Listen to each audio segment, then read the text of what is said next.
What's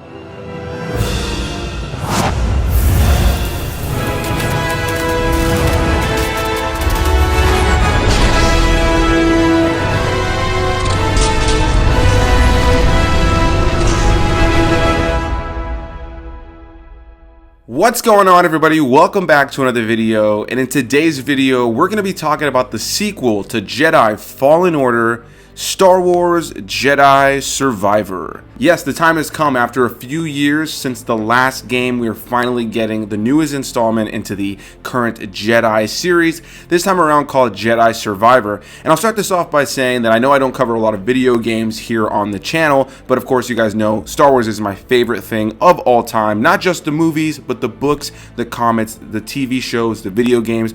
There are not very many Star Wars video games that I have not played in my lifetime. Most of them I've completely played through from beginning to end. So many from my childhood, so many from the modern day, and even games that came out before I was born. When I was a young kid, I had a lot of hand-me-down consoles from the stuff that had come out before me that included a lot of Star Wars games. I used to love going to the arcades and specifically playing the various Star Wars games that were available. And of course, if you're following this channel for a long time, you know Star Wars is my favorite thing of all time. So when it comes to video games, even though I don't do a lot of video game reviews here on the channel, at least the Star Wars ones I have to do. And I have covered the Star Wars games that have come out in the time that I've had this YouTube channel, including the first game, Star Wars Jedi Fallen Order, focusing on the character of Cal Kestis, played by Cameron Monaghan, who plays a Jedi who, of course, years after Order 66 is still in hiding and now has to kind of rediscover his path with his Jedi side to, fight the Empire. He meets some other Jedi, and there's a fun adventure. I did a whole video on that, and today we're going to be talking about the sequel, the long-awaited sequel. I remember being in the panel for the first game at Star Wars Celebration in Chicago a few years ago, and being so excited at the new imagery and the just new idea of this game that was going to be coming out. A big, fun, open-world style Star Wars game that had Metroidvania elements to it, that was going to have an almost Dark Souls kind of combat system, as well as an action-adventure element to it as well. I was thrilled by that. Played the first game, loved it. And what I enjoyed about that first game is that it really asked you to take on a challenge depending on the difficulty that you played it on. And though they had lesser difficulties for people who just kind of wanted to breeze through the story, I liked that that first game was really about combat and was really about you having to learn the game. It wasn't just going to be a button mashing lightsaber beat 'em up kind of game. It was something that really required you to get good with the combat, whether it be when you're attacking, parrying, dodging, whatever the case may be, using your Force abilities. And I love that in the first game, Cal Kestis has to kind of reacquaint himself with the Force and learn these abilities. But here we are now with the sequel, Survivor, and he's far more integrated. He's been doing this Jedi thing for a little bit longer now. A little bit of a time skip has happened. And before we get too far into this, I do want to say that this is not going to be a full spoiler breakdown of the entire narrative. This is going to be more of a review of my experience as a game when it comes to the gameplay itself, the overall exploration of the game, what I liked, what I didn't like, but as well I want to talk about the story a little bit. I want to talk at least about the setup of the story here, and then I'll kind of give a spoiler warning, and I'll touch on some of the big things that happen in the story on the latter half of this review. And I should also mention, for anybody who's just like, well, why should I listen to you about video games? I've been a die-hard gamer my entire life. If I'm not watching movies, if I'm not watching TV, if I'm not at work, if I'm not out with my friends or my fiance or whatever the case may be, I am gaming. It's one of the main things I do in my life. I put in at least an hour minimum almost every single day, depending on the day or if it's like a really busy day at work. But more often than not, I put a few hours into gaming on a daily basis. I've played hundreds and thousands of titles over the course of years, going all the way back to the NES, the SNES, the Sega Genesis, and so many other consoles. The Atari, I grew up with the N64, the PlayStation, and every console and a different kind of big game that has come out since, I have usually gotten my hands on. I love video games. It's one of my biggest pastimes. And the reason I don't do a lot of content for video games here on the channel is because it's really my me time.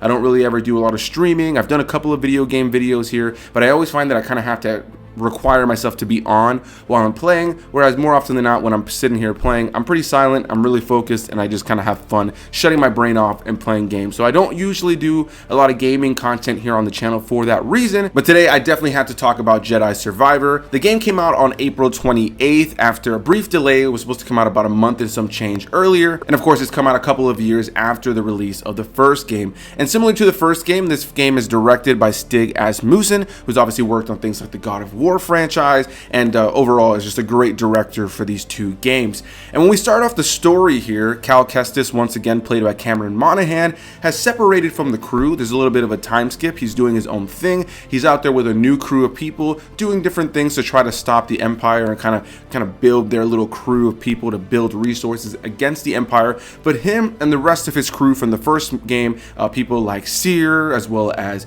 Grease and Marin, they've all kind of gone their own separate ways. And over the course of the game, we start to reintroduce ourselves to these characters, get the team back together alongside some new characters as well, and now there's a new threat to face. The most notable new character in the game is the character of Bode, played by Noshir Dalal, who is one of the first characters we're introduced to in this game, as he's a guy who's going around doing different missions, a mercenary of sorts with Cal Kestis, and they go out there, they do what they can to earn some money, they do what they can to build resources against the Empire. But most notably, the character of Bode has a young daughter named Kata, who we hear about over the course of the game, and his purpose, his motivation is really to keep her safe, to get everything he can so that he can give her the best life possible.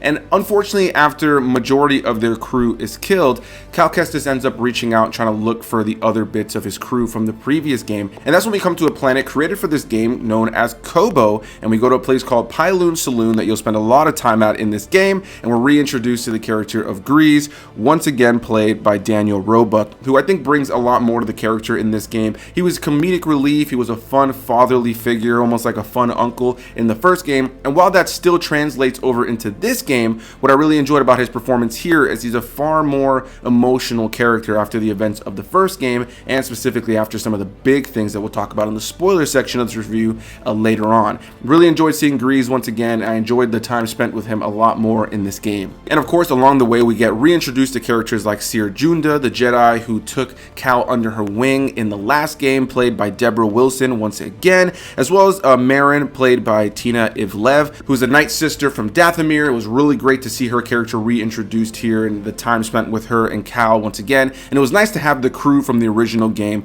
all around once again. And one character I haven't mentioned yet is, of course, Cal Kestis' little buddy, his friend who's along the side you the entire game, BD1. Great to have him alongside, great to have him as a partner again in this game, and I like that they made BD1 far more useful this time around than just scanning things or kind of notifying you of things that are in the area that you can collect. I like that he became a more useful tool in this game, not in the early part, but as you start to unlock things overall. I really thoroughly enjoyed him. Over the course of the game, we start getting some flashbacks and start visiting locations of the High Republic. Now, the High Republic is something I've mentioned in some recent Star Wars videos, and it's a newer era to Star Wars that was introduced in a newer publishing endeavor that they've had within the last few years, where they have a collective of different authors writing a various set of novels, young adult novels, comic books, and other storylines that take place in this new era that takes place in between the events of the Old Republic as well as the Republic that we see in the prequel era. It takes place a few hundred years prior to the events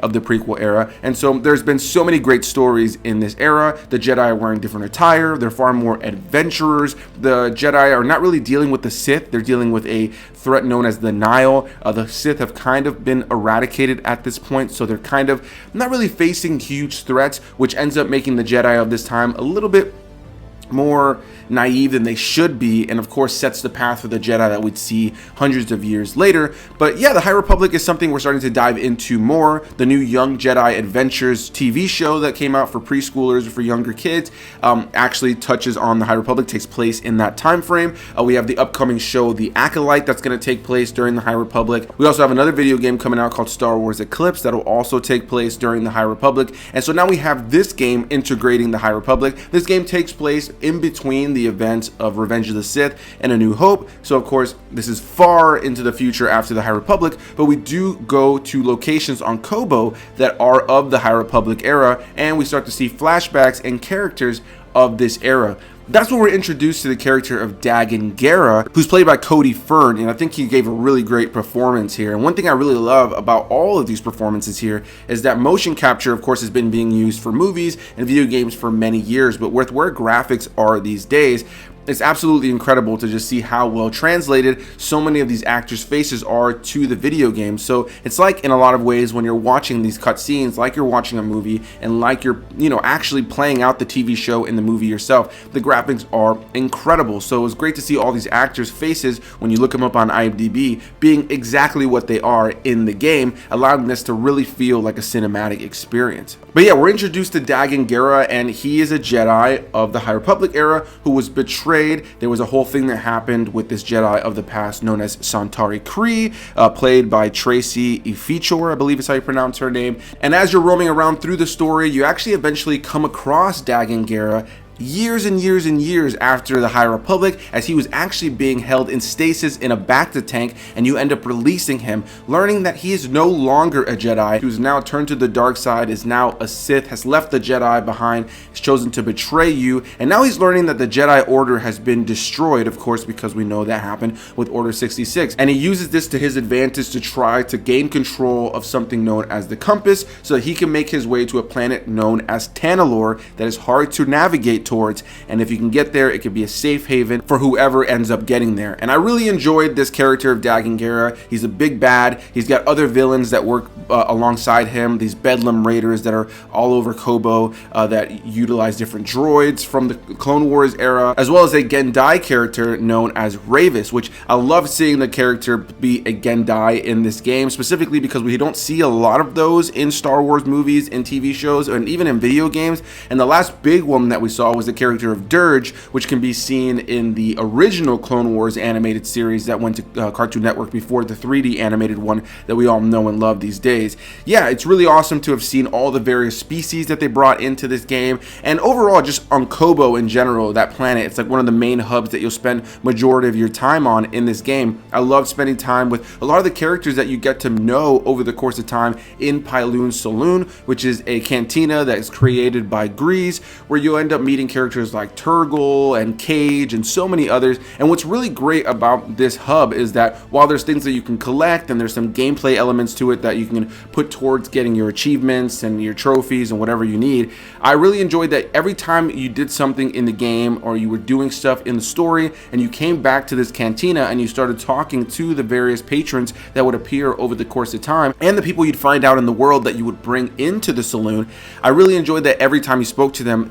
every conversation for the most part was a completely new conversation. And that's not something that's new to big open world AAA games, for having a bunch of NPCs that tell you a story of their life. But what I enjoyed about this game specifically is that you have this central set of NPC characters that are telling you their story. And as a diehard Star Wars fan, I loved hearing their stories about the various planets they came from, how the Empire has affected them, how the change from the Republic to the Empire affected them as well, and just overall building that relationship with them over the course of the story. That was something I really enjoyed, because while you can just burn through the story that's about 20 hours long or so, I played this game for nearly 60 hours. I 100% completed it, got every achievement, did every single thing in the game, made it so that there was absolutely nothing for me to go back and do. I played the game on I believe the third difficulty, which is Jedi Knight, which was challenging at times for sure, but yeah, I had no interest in playing on Grandmaster. I like watching people play on that difficulty, but it's just not fun to play on. It's way too difficult. Just a headache, to be completely honest, but I do respect anybody who takes the time to play on that difficulty for sure. But while you can storm through the narrative really quickly, what I enjoyed is that there is so much more story that's built off all these NPC characters, that if you continue to go to the saloon every so often and talk to these various characters, while they'll eventually say stuff like, all right, I'll talk to you later, there was so much story that these characters gave, and a lot of times they'd send you on quests or side quests and letting you know that there was maybe a rumor somewhere, which is just essentially another side quest, maybe a creature that you can go defeat, a secret boss. The game was just littered with so much extra content when it came to story stuff, whether it be side quests and even secret bosses. There are so many places that I would just kind of randomly discover, go down this rabbit hole, a cave, get to the bottom and discover that there was some creature or some lightsabered foe that I'd randomly stumbled upon that the story didn't necessarily need you to do, but it was just so much fun to consistently uncover so much throughout the course of this game. And I would say that overall, gameplay wise, this game is very similar to the first game. It's a very similar experience overall. The combat is very similar, but it does have those newer elements. You know, it's very similar to most games where a sequel comes out and you just have things be exactly what you're familiar with from the first game, but expanded upon in new ways. And I think that overall, that's where I found myself the most gripped with this game. It was nice to get refamiliarized with the combat and the feel of the original game, but have new things here, like new lightsaber stances, like the cross guard, which was my favorite lightsaber stance once I ended up getting that. I usually ran around with that and the double bladed lightsaber. It was nice to also have customization in this game where you can actually customize Cal this time around, whether it was his outfit, his facial hair, or his hair itself. I got the character to look a little bit more like me over the course of the game, which was nice to do because I saw so many other people's iterations of playing this game, and their version of Cal just made the character feel and look so different. I saw people making him look like a redneck. I saw people making him look like a Cobra Kai master, which there is a Cobra Cal achievement in this game, which is pretty great with the headband hair style that you have in this game. And there's so much fun that they had with this game when it came to customization. You also have the ability to mount creatures this time around, which makes traversing certain worlds a lot easier. And just overall, it takes everything that first game was, doubles down on it. The worlds are bigger and there's a lot more to do, and I was just really lost in the overall exploration of the game. Part of why I took so long to do this video was a part of me wanted to storm through the story and just kind of get my story review up here on the channel, but I wanted to give you guys a review of my entire experience. Overall, about 60 hours put into the game almost, like all the achievements collected, everything done in the game. I had so much fun doing the bounty hunting stuff. I had so much fun going out and meeting Scuba Stev and getting all the various fish for the tank. I loved doing the holo tactic table with everybody. I just loved exploring. I loved collecting all the chests and all the various data discs, and there was just so many things that this game had to offer that if you're somebody like me who likes open world games where they just give you so much to do, whether it be redundant stuff or new stuff, puzzles, whatever the case may be, a lot of what you see in the first game is doubled down here, and then there's tons more new stuff. And overall, when it came to the gameplay, when it came to the graphics, I know that some people had struggles with this game crashing on their platforms. I played it on the Xbox Series X, and in 60 hours only had the game crash 3 times and had a couple of glitches here and there, but for the most part the game played incredibly smoothly. It looked great. I loved the graphics. Overall, as far as how the game played, how it looked, and the ability to do things in the game, the amount of things there was to do in the game, I was 110% satisfied. Now, if I had to give my biggest gripes with this game though, I would say my biggest gripe without a doubt is the fact that I felt like there wasn't as many recognizable planets. Now, the most recognizable planet to Star Wars fans here is going to be the planet of Coruscant, of course, but Coruscant is the very beginning of the game, and after that you can go back just to recollect some, you know, things that you needed to get, like collectibles and different things like that, but the story never really pulls you back to Coruscant, so it never really becomes all that important. You mainly will be bouncing between planets like Kobo, a shattered moon that Kobo has above its orbit, as well as things like Jeddah. There's a couple other places that you'll reach, but it's really specifically Jeddah, which of course we saw in Rogue One,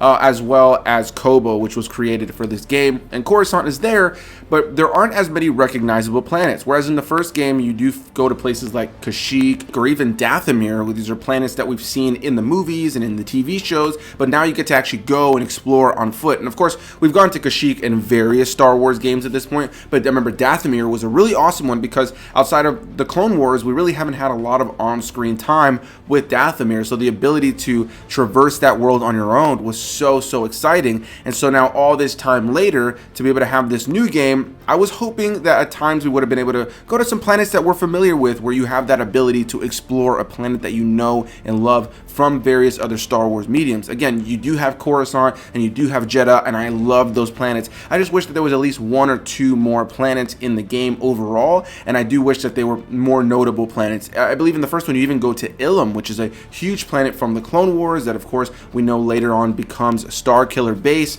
and again, you get to go to these planets that are recognizable to Star Wars fans. I'm not opposed to having new planets because I did really enjoy the planet of Kobo in this game, but I do really wish that they had maybe added a little bit more when it came to that element of the planet, especially recognizable planet. But overall, I love the game. I thought that the gameplay was smooth. Again, it looked beautiful. The overall cinematic element of the cutscenes, the story was so impactful and badass, especially as we got closer to the end. There were so many great elements of exploration and collectibles and side missions and secret bosses. And overall, I was incredibly pleased with this game.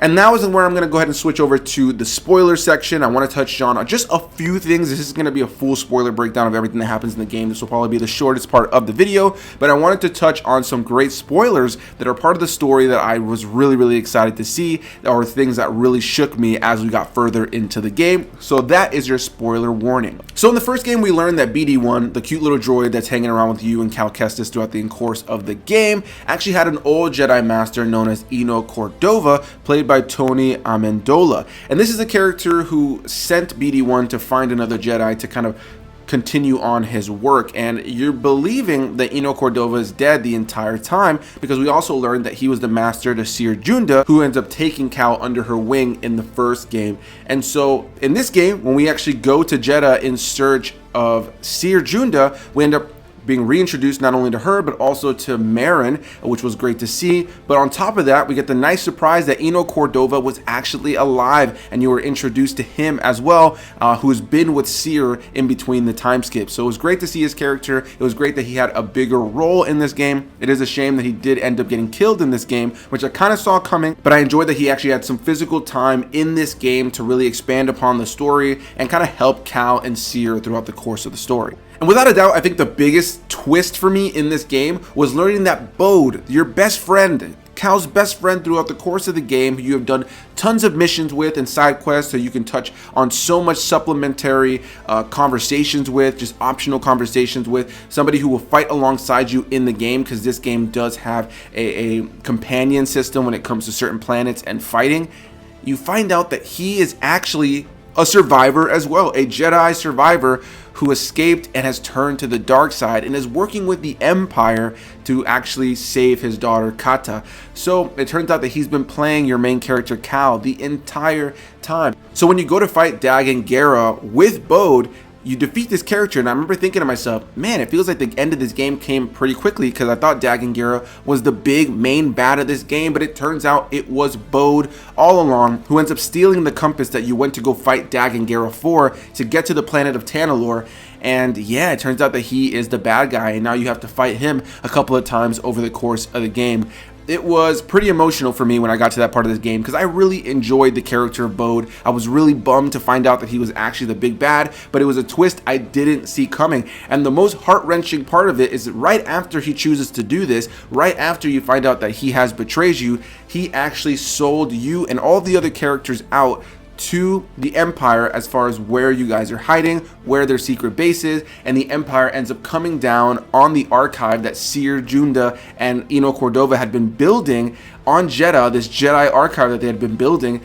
The Empire all shows up and just starts wreaking havoc. And there's a great fight where you're Cal Kestis, of course, and you fight Bode, and you end up losing this fight. I mean, you win the fight as far as the game, but you end up losing this fight, and it ends up letting you play as Cere Junda for a short period of time as you're trying to defend these new Jedi archives here on Jeddah. But the heartbreaking part about it, or the most badass part about it, is fucking Darth Vader shows up, who was in the first game, but was just an imposing presence that you had to run from, because they know that you couldn't even make sense that Cal Kestis would even be able to, stand up to Darth Vader in any way, shape, or form. So they make him like a monster that you have to run from, in a great sequence where he's using the Force to tear things up around you.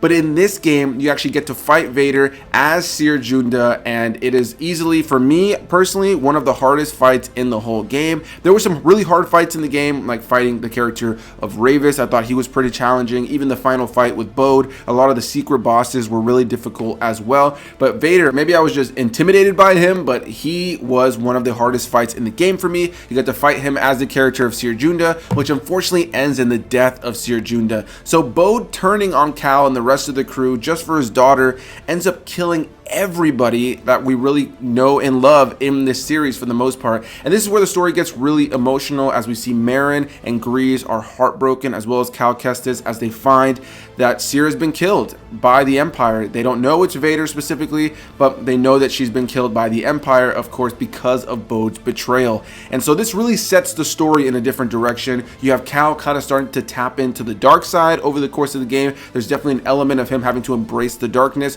over the course of the game that I think is going to play into a big part of the story for the third game. I'm really excited to see what they do with the next game.